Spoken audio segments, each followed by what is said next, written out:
Black Mamba, good day, my brother. Man. How are you, sir? I'm good, man. Good to see you. Good. You're one of those personalities and athletes. Now, we see the destination, but sometimes people don't understand the journey. And before you actually score 81 points in a basketball game, you were breaking all types of records, 40-point games, 60-point games in 3 quarters. So talk about what led up to the big monster 81-point game. Well, it was 1,000 makes a day in the summertime, and going through things just as I would during the game. So I knew exactly where my positions were within the triangle and where the shots would be coming from. So everything that I did throughout the course of my training was literally simulating that. So it was all game shots. So when it came in the game, things were just automatic because I'd put my body through it before. Sometimes you get in the gym and you work out and you work on ball handling, you work on shooting, but none of it's really within a structure of what you will be doing in the game. Mm-hmm. For me, it wasn't like that. It was literally carbon copy of what I'd be doing. So by the time the season came around, it was all just muscle memory. Speaking of carbon copies, now when I'm watching certain players in the NBA speak into microphones, they sound just like you. Kyrie Irving comes to mind, and I absolutely love it. And one of the things that people overlook in your career high points game is that you didn't show any emotion. You didn't chest thump. You didn't point to the crowd. Like, you stayed in the zone. And I think what ends up happening to young people, they make a good play, $1 million move and a $5 shot. Right. Just talk about staying in that zone and how you were able to maintain that. Because it's once tough. I start having 40, I'm like this, I never get to 50 or 60.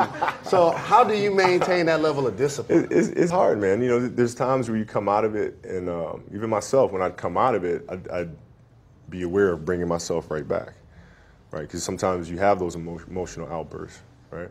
But then you got to find that center again because the next play is imminent. You're here, right? So the most important thing is really staying in the moment and staying present. I mean, that's all the zone is. Whether it's offensive and being in the zone or defensively being in the zone, what that really means is that you're simply here in the present, and the only thing that matters is what's right in front of you. And the trick is, how do you do that? If Irvin Magic Johnson, who I affectionately call the Hall of Fame mogul, reached out to you to help them recruit free agents, because this is a big summer for your Lakers. Yeah. You got 2 max cap spots open. You got some young talent. You're trying to get back to the championship level. What's your availability in helping the Lakers recruit free agents? Recruit free agents. What does that even entail? Calling someone?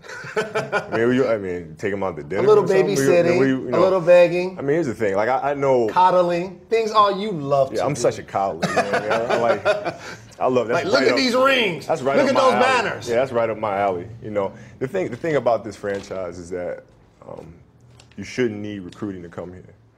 Right? It takes a special person to want to play for this franchise and take the pressure that comes along with playing for this franchise. The pressure of following Magic's footsteps and myself and like the dynasty that we've had. It takes a special person to do that. And if I need to convince you to come here to carry that legacy forward, you ain't the one to be here. But before I let you get out of here, I got to ask one important NBA question. Yeah. Who do you think is going to win the title this season?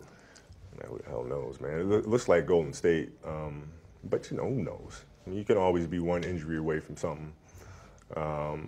You never know what may happen. I mean, it seems like the playoffs are right around the corner, but the reality is the more it's right around the corner, the longer it becomes because the more magnified things become.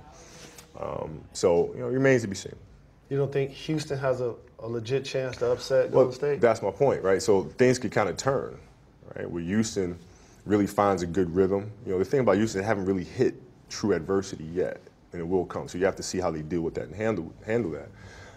But they have a great team, well-balanced team, athleticism, length, and all the things that could potentially give Golden State trouble, right? So, but then again, you're still just one injury away, right?